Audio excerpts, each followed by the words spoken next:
In this video, I will show you how to download and install Midnight Heist.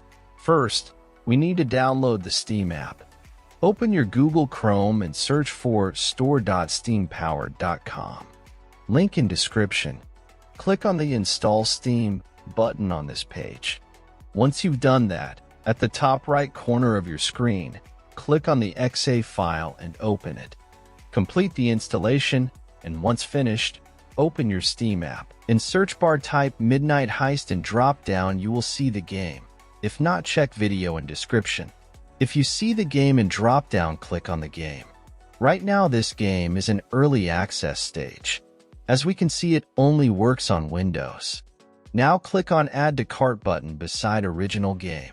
In new pop-up, click on View My Cart. Now click on blue Continue to Payment button.